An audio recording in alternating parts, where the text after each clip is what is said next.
ದೆಹಲಿಯ ಸ್ಫೋಟ ಆದಂತಹ ಸ್ಥಳಕ್ಕೆ ಖುದ್ದು ಗೃಹ ಸಚಿವರು ಹೋಗಿದ್ದಾರೆ ಅಂತ ಅಂದ್ರೆ ಬಹುಶಃ ಮೇಲ್ನೋಟಕ್ಕೆ ಇದು ಉದ್ದೇಶಪೂರ್ವಕವಾಗಿಯೇ ನಡೆದಿರುವಂತಹ ಸ್ಫೋಟನ ಅನ್ನುವಂತ ರೀತಿಯಾದಂತಹ ಗುಮಾನಿ ಇತ್ತು. ಆದ್ರೆ ಬಹುಶಃ ಡೌಟ್ಸ್ ಅಂತಾನೆ ಹೇಳಲಾಗ್ತಾ ಇದೆ.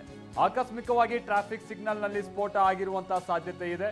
ಕಾರ್ನಲ್ಲಿ ಸ್ಫೋಟಕವನ್ನ ಸಾಗಿಸ್ತಾ ಇದ್ದಂತವರು 3 ಪ್ರಯಾಣಿಕರು ದೆಹಲಿ ಪೊಲೀಸ್ ಮೂಲಗಳಿಂದ ಸಿಗ್ತಾ ಇರುವಂತಹ ಮಾಹಿತಿ ಉದ್ದೇಶಪೂರ್ವಕವಾಗಿ ಸಂಭವಿಸಿರುವಂತಹ ಸ್ಫೋಟ ಕಡಿಮೆ ಅಂತ ಹೇಳಲಾಗ್ತಾ ಇದೆ. ಯಾಕಂದ್ರೆ ಗೃಹ ಸಚಿವರೇ ಖುದ್ದಾಗಿ ಸ್ಪಾಟ್ಗೆಲ್ಲ ಬಂದಂತ ಸಂದರ್ಭದಲ್ಲಿ ಇದೇನೋ ಪ್ರೀ ಪ್ಲಾನ್ಡ್ ಸ್ಫೋಟನ ಇದು ಅನ್ನುವಂಥ ಗುಮಾನಿ ಸಹಜವಾಗಿ ಮೂಡುತ್ತೆ. ಬಟ್ ಪೊಲೀಸರಿಂದ ಸಿಗ್ತಾ ಇರುವಂಥ ಮಾಹಿತಿ ಪ್ರಕಾರವಾಗಿ ಉದ್ದೇಶಪೂರ್ವಕವಾಗಿ ಸಂಭವಿಸಿರುವಂಥ ಸ್ಫೋಟ ಅಲ್ಲ ಇದು. ಹಾಗಾದ್ರೆ ಆ ಕಾರ್ನಲ್ಲಿ ಅಂಥ ಸ್ಫೋಟಕಗಳನ್ನ ಏನು ಇವ್ರು ತೆಗೆದುಕೊಂಡು ಹೋಗ್ತಾ ಇದ್ರು ಅನ್ನುವಂಥದ್ದು ಇಲ್ಲಿ ಪ್ರಶ್ನೆ ಮಾಡುತ್ತೆ. ಜೊತೆಗೆ ಅವ್ರು ಯಾರು ಅನ್ನುವಂಥದ್ದು ನಾನು ಅದಕ್ಕೆ ಆಗ್ತಾನೆ ಒಂದು ಉದಾಹರಣೆಯನ್ನ ಕೊಟ್ಟೆ. ಬೆಂಗಳೂರಿನಲ್ಲೂ ಕೂಡ ಕರ್ನಾಟಕದಲ್ಲೂ ಕೂಡ ಮಂಗಳೂರಿನಲ್ಲಿ ಕುಕ್ಕರ್ ಬಾಂಬ್ ಬ್ಲಾಸ್ಟ್ ಆದಂಥದ್ದನ್ನು ನೀವು ನೋಡ್ಬೋದು. ಶಿವಮೊಗ್ಗದ ಒಬ್ಬ ಹುಡುಗ ಆತ ಕುಕ್ಕರ್ನಲ್ಲೇ ಒಂದು ಬಾಂಬನ್ನು ತಯಾರಿಸ್ಕೊಂಡು ಹೋಗ್ತಾ ಇದ್ದಂಥ ಸಂದರ್ಭದಲ್ಲೇ ಬ್ಲಾಸ್ಟ್ ಆಗಿತ್ತು. ಇಲ್ಲೂ ಅದೇ ರೀತಿಯಾದಂಥ ಸ್ಫೋಟಕಗಳನ್ನೇನಾದ್ರು ರವಾನೆ ಮಾಡ್ಕೊಂಡು ಹೋಗುವಂಥ ಸಂದರ್ಭದಲ್ಲಿ ಆಗಿರುವಂಥ ಸ್ಫೋಟನ ಇದು. ಯಾಕಂದರೆ ಅಷ್ಟು ಪ್ರಮಾಣದ ಸ್ಫೋಟಕಗಳನ್ನ ಯಾರು ಯಾವ ಉದ್ದೇಶಕ್ಕಾಗಿ, ಅದು ದೆಹಲಿಯಲ್ಲಿ, ಅದು ಈ ಕೆಂಪುಕೋಟೆ ಮುಂದೆ ತೆಗೆದುಕೊಂಡು ಹೋಗ್ತಾ ಇರ್ತಾರೆ. ದೆಹಲಿಯಲ್ಲಿ ಸ್ಫೋಟ ಆಗಿರುವಂಥ ಈ ಸಂದರ್ಭದಲ್ಲಿ ಬಿಹಾರದಲ್ಲೂ ಕೂಡ ಹೈ ಅಲರ್ಟ್ ಘೋಷಿಸಲಾಗ್ತಾ ಇದೆ. ಯಾಕೆ ಅಂತಾನೆ ನಿಮ್ಗೆ ಗೊತ್ತಿರೋ ಹಾಗೆ ನಾಳೆ ಮತದಾನ ಇದೆ. ಕಟ್ಟೆಚ್ಚರವನ್ನ 2ನೇ ಹಾಗೆ ಕೊನೆ ಹಂತದ ಮತದಾನ ನಾಳೆ ಬಿಹಾರದಲ್ಲಿ. ಹಾಗಾಗಿ ಮತದಾನ ನಡೆಯುವಂಥ ಸಂದರ್ಭದಲ್ಲಿ ಹೆಚ್ಚಿನ ಭದ್ರತೆ ಜೊತೆಗೆ ಹೆಚ್ಚಿನ ಅಲರ್ಟ್ನೆಸ್ ಅಲ್ಲಿ ಇರಬೇಕು ಅನ್ನುವಂಥ ನಿಟ್ಟಿನ ಸೂಚನೆಯನ್ನು ಕೊಡಲಾಗಿದೆ ಅಂತೇಳಿ ತಿಳಿದು ಬರ್ತಾ ಇದೆ.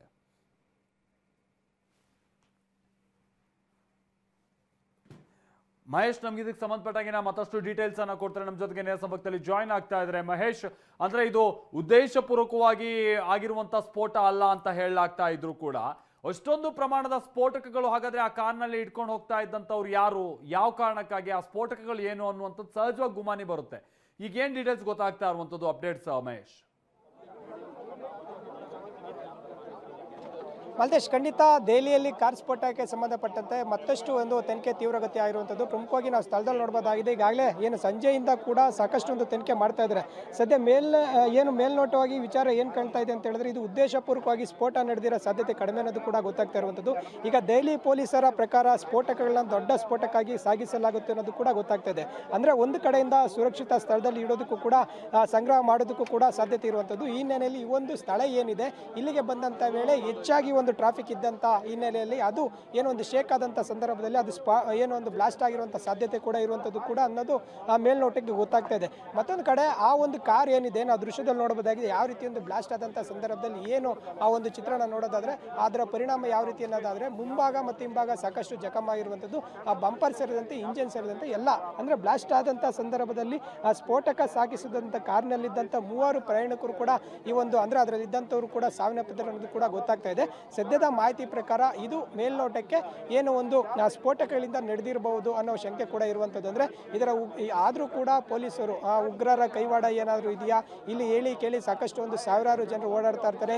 ಈ ಹಿನ್ನೆಲೆಯಲ್ಲಿ ಅದರ ಒಂದು ಪ್ರಯತ್ನ ಕೂಡ ಏನಾದರೂ ಆಗಿದೆ ಅನ್ನೋದು ಕೂಡ ಈಗ ತನಿಖೆ ಮಾಡ್ತಾ ಇದ್ದಾರೆ. ಆದರೆ ಸದ್ಯದ ಮಾಹಿತಿ ಪ್ರಕಾರ ಸ್ಫೋಟಕಗಳು ಆ ಕಾರಿನಲ್ಲಿ ಸಾಗಿಸ್ತಾ ಇದ್ರು. ಅಂದರೆ ಇದು ಯಾಕೆ ಒಂದು ಸ್ಫೋಟಕಗಳ ಕಾರಿನಲ್ಲಿ ಸಾಗಿಸ್ತಾ ಇದ್ರು, ಈ ಒಂದು ರಸ್ತೆಗೆ ಯಾಕೆ ಬಂತು, ಮತ್ತೆ ಅದು ಎಲ್ಲಿಂದ ಹೋಗ್ತಾ ಇತ್ತು ಅನ್ನೋದು ಕೂಡ ಆ ದೆಹಲಿ ಪೊಲೀಸರೇ ಸ್ಪಷ್ಟಪಡಿಸಬೇಕಾಗುತ್ತೆ. ಯಾಕಂದರೆ ಈ ಜನನಿ ಬೀಡ ಪ್ರದೇಶವಾದಂಥ ಹಿನ್ನೆಲೆಯಲ್ಲಿ ಇಲ್ಲಿ ಕಾರ್ ಯಾಕೆ ಬರುತ್ತೆ, ಮತ್ತು ಈ ಒಂದು ಸಮಯದಲ್ಲಿ ಅಂದರೆ ಸಂಜೆ ಸುಮಾರಿಗೆ ಸಾಕಷ್ಟು ಜನರು ಇಲ್ಲಿಗೂ ಬರ್ತಾ ಇರ್ತಾರೆ. 6:30-7 ಗಂಟೆ ಸುಮಾರಿಗೆ ಸಾಕಷ್ಟು ಜನರು ಬರುವಂಥ ನಿಟ್ಟಿನಲ್ಲಿ ಆ ಟೈಮಲ್ಲಿ ಯಾಕೆ ಇವರು ಸಾಗಿಸಿದ್ರು ಅನ್ನೋದು ಕೂಡ ಅನುಮಾನಕ್ಕೆ ಕೂಡ ಬರಬೇಕಾಗ್ತದೆ. ಯಾಕಂದರೆ ಈ ಪೊಲೀಸರೇ ಇದಕ್ಕೆ ಏನಾದರೂ ಒಂದು ಸಾಥ್ ಕೊಡದಂಥ ಸಂದರ್ಭದಲ್ಲಿ ಇದು ಸಾಕಷ್ಟು ಅನಾಹುತಕ್ಕೂ ಕಾರಣ ಆಗ್ಬೋದು ಅನ್ನೋದು ಮಾಹಿತಿ ಅವ್ರಿಗೆ ಇರಲಿಲ್ವ ಅನ್ನೋದು ಈಗ ಆ ಒಂದು ಆಯಾಮದಲ್ಲೂ ಕೂಡ ತನಿಖೆ ಮಾಡ್ತಾ ಇದ್ದಾರೆ. ಮತ್ತೊಂದು ಕಡೆ ಈ ಉಗ್ರರು ಏನಾದರೂ ಅದರಲ್ಲಿ ಭಾಗಿಯಾಗಿದ್ದಾರಾ, ಅಂದರೆ ಈ ಒಂದು ಜನನಿ ಬೀಡ ಪ್ರದೇಶದಲ್ಲಿ ಬ್ಲಾಸ್ಟ್ ಮಾಡುವಂಥ ಸಂದರ್ಭದಲ್ಲಿ ಅವರು ಭಾಗಿಯಾಗಿದ್ದಾರೆ ಅನ್ನೋದು ಕೂಡ ಆಯಾಮಗಳಲ್ಲಿ. ಅಂದರೆ ಈ ಒಂದು ನಾನಾ ರೀತಿಯ ಅನುಮಾನಗಳು ಕೂಡ ಇಲ್ಲಿ ಮೇಲ್ನೋಟಕ್ಕೆ ಕಾಣ್ತಾ ಇದೆ ಅಂತ ಹೇಳ್ಬೋದು. ಇನ್ನೊಂದು ಕಡೆ ಆ ಒಂದು ಕಾರ್ನಲ್ಲಿ CNG ಬ್ಲಾಸ್ಟ್ ಆಗಿದೆ ಅನ್ನೋದು ಮತ್ತೊಂದು ಶಂಕೆ ಕೂಡ ಇರುವಂಥದ್ದು. ಆ CNG ಬ್ಲಾಸ್ಟ್ ಆದರೆ ಈ ಒಂದು ಪ್ರಮಾಣದಲ್ಲಿ ಬ್ಲಾಸ್ಟ್ ಆಗಬಹುದಾ, ಅಂದರೆ ಅಕ್ಕಪಕ್ಕ ಅಂಗಡಿಗಳ ಆಗಿರ್ಬೋದು ಮತ್ತು ಅಕ್ಕಪಕ್ಕ ಒಂದು ಏನೋ ಒಂದು ಕಾರುಗಳು ಕೂಡ ಒಂದು ಬ್ಲಾಸ್ಟ್ ಆಗುವಂಥ ಸಾಧ್ಯತೆ ಏನಿರುತ್ತೆ ಅನ್ನೋದು ಕೂಡ ಈಗ ಏನೋ ಒಂದು ತನಿಖೆ ಮಾಡ್ತಾ ಇದ್ದಾರೆ. ಈಗಾಗಲೇ ಅಮಿತ್ ಶಾ ಅವರು ಕೂಡ ಈಗ ಪ್ರತಿಕ್ರಿಯೆ ನೀಡಿರುವಂಥದ್ದು. ಆಸ್ಪತ್ರೆಗೂ ಭೇಟಿ ನೀಡಿ ಗಾಯಾಳುಗಳ ಗಾಯಾಳುಗಳ ಪರಿಸ್ಥಿತಿ ಕೂಡ ಒಂದು ಆರೋಗ್ಯ ಕೂಡ ವಿಚಾರಿಸಿರುವಂಥದ್ದು. ಒಟ್ಟಾರೆ ಈ ಒಂದು ತನಿಖೆ ಏನಿದೆ ಸಾಕಷ್ಟು ತ್ವರಿತವಾಗಿ ಮಾಡ್ತಾ ಇದ್ದಾರೆ. ಏನೋ ನಾವು ದೃಶ್ಯದಲ್ಲಿ ನೋಡ್ಬೋದು, ಪ್ರಮುಖವಾಗಿ NIA ಅಧಿಕಾರಿಗಳು ಮತ್ತು NSG ಅಧಿಕಾರಿಗಳು, ಬಾಂಬ್ ಸ್ಕ್ವಾಡ್ ಸೇರಿದಂತೆ ಎಲ್ಲ ಪ್ರತಿಯೊಂದು ಯಾವ ರೀತಿ ಒಂದು ಬ್ಲಾಸ್ಟ್ ಆಗಿದೆ, ಯಾಕೆ ಆಗಿರ್ಬೋದು ಅನ್ನೋದು ಕೂಡ ಈಗ ಕಾಣ್ತಾ ಇದೆ ಅನ್ನೋದು ಅಂದರೆ ಒಂದು ತನಿಖೆಯಲ್ಲಿ ಸಾಗ್ತಾ ಇದೆ. ನಾಳೆ ಬೆಳಗ್ಗೆ ಅಷ್ಟರೊಳಗಡೆ ಈ ಒಂದು ಬ್ಲಾಸ್ಟ್ ಯಾಕೆ ಆಗಿದೆ ಮತ್ತು ಅದು ಎಲ್ಲಿ ಹೋಗ್ತಾ ಇತ್ತು ಕಾರು, ಯಾರು ತಂದರು ಅನ್ನೋದು ಕೂಡ ಗೊತ್ತಾಗ್ತದೆ. ಬೆಳಗ್ಗೆ ಅಷ್ಟರಲ್ಲಿ ಒಂದಷ್ಟು ಮಾಹಿತಿ ಹೊರಗಡೆ ಬರುವಂಥ ಸಾಧ್ಯತೆ ಹೆಚ್ಚಿರುವಂಥದ್ದು. ಯಾಕಂದರೆ ಈಗ ಒಂದು 10 ಜನರ ಒಂದು ಸಾವನ್ನಪ್ಪಿರುವಂಥದ್ದು, ಮತ್ತೊಂದು ಕಡೆ 30ಕ್ಕೂ ಹೆಚ್ಚು ಗಾಯಾಳುಗಳು ಕೂಡ ಆಸ್ಪತ್ರೆಯಲ್ಲಿ ಚಿಕಿತ್ಸೆ ಪಡಿತಾ ಇದ್ದಾರೆ. ಆ ಸಾವಿನ ಸಂಖ್ಯೆ ಹೆಚ್ಚಾಗುವಂಥ ಸಾಧ್ಯತೆ ಕೂಡ ಇರುವಂಥದ್ದು. ಇದು ಕೇಂದ್ರ ಸರ್ಕಾರ ಗಂಭೀರವಾಗಿ ಪರಿಗಣಿಸಿದೆ. ಮತ್ತು ನಾಳೆ ಬಿಹಾರ ಎಲೆಕ್ಷನ್ ಹಿನ್ನೆಲೆಯಲ್ಲಿ ಸಾಕಷ್ಟು ಹೈ ಅಲರ್ಟ್ ಅನ್ನು ಕೂಡ ಘೋಷಣೆ ಮಾಡಿರುವಂಥದ್ದು, ಬಂದೋಬಸ್ತ್ ವ್ಯವಸ್ಥೆ ಕೂಡ ಮಾಡಿಕೊಂಡಿರುವಂಥದ್ದು. ದೇಶಾದ್ಯಂತ ಈ ಒಂದು ದೆಹಲಿ ಕಾರ್ ಸ್ಫೋಟ ಪ್ರಕರಣ ಒಂದು ಆತಂಕ ಮೂಡಿಸಿದೆ ಅಂತ ಹೇಳ್ಬೋದು. ಬೆಂಗಳೂರು ಮತ್ತು ಮುಂಬೈ ಸೇರಿದಂತೆ ಎಲ್ಲ ವಿಮಾನ ನಿಲ್ದಾಣಗಳು ಹೈ ಅಲರ್ಟ್ ಘೋಷಣೆ ಮಾಡಿವೆ.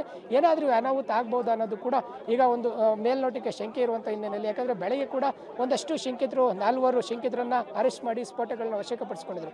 ಸಂಜೆ ಅಷ್ಟರೊಳಗಡೆ ಒಂದು ಘಟನೆ ನಡೆದಿದ್ದು ನಿಜಕ್ಕೂ ಒಂದು ಆತಂಕಕಾರಿ ಅಂತ ಹೇಳ್ಬೋದು. Maltesh, thank you Mahesh.